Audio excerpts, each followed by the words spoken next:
Modern treaties are charting new relationships between Indigenous peoples and Canada.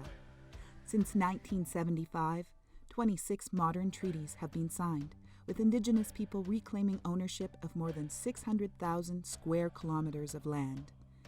And many more modern treaties will be signed in the coming years.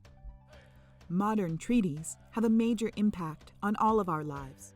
The treaties enable Indigenous peoples to rebuild their communities and nations on their own terms, and modern treaties are intended to improve the social, cultural, political, and economic well-being of the Indigenous peoples concerned. This series is all about inspiring you to learn about modern treaties. Elders, treaty negotiators, and those implementing treaties today can also teach you how important modern treaties are for you and the generations to come. Signing a modern treaty is a ton of work. Negotiations sometimes take decades, and once that's done, they move into implementation. Implementation means figuring out how to make the treaty a reality for the communities. Implementation is a lifelong journey, and as a community member or in leadership, you will be involved in it indirectly or directly. Many negotiators and elders who worked hard for years on their treaties are retiring or passing away. If youth do not get involved, the spirit and intent of the hard-fought modern treaties will be lost. Indigenous youth across Canada will be the next leaders of their communities. Together, Indigenous youth can stand up for self-determination and redefine the relationships between their communities and the Canadian government through modern treaties.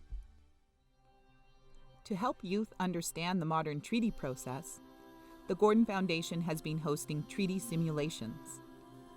Indigenous youth participate in a hands-on treaty experience where they get to practice the real thing with experts and elders who know about the modern treaty process. Over the course of a few days, the youth get to experience what it is like to negotiate and implement a modern treaty. After participating in a simulation, these emerging Indigenous leaders are more interested in their modern treaties. They build skills in negotiation practices and strategies, critical thinking, problem-solving, decision-making, public speaking, and working in teams. It is also an opportunity for elders and experts to share their knowledge and build intergenerational connections, while participants meet other young leaders for ongoing support. My experience during the entire simulation was so powerful. I learned an incredible amount about the modern treaties process and the negotiations process, what everything is and where it all fits. I was lucky enough to be taught by experts and lucky enough to learn an incredible amount of knowledge from them. It was really just great to see the youth get really into it. The experience I had was uplifting and refreshing. I love every opportunity I have to sit down with young minds to share the true history of our people, because sometimes in the public education system or mainstream media, it's not accurate. We lack knowledge. A lot of youth nowadays do not know what a treaty is, and some may or may not have been in a negotiation or treaty simulation. And part of the simulation is just to there's many things attached to it, but one of them is to get a glimpse into your own strengths and your own abilities.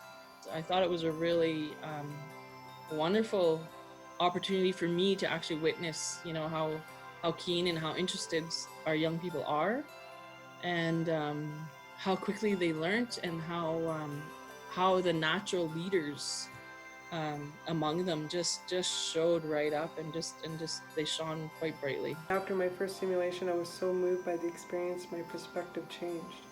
I found myself promising to not retire, but to take my place behind them, to support and mentor them as they lead the way on the next leg of the journey.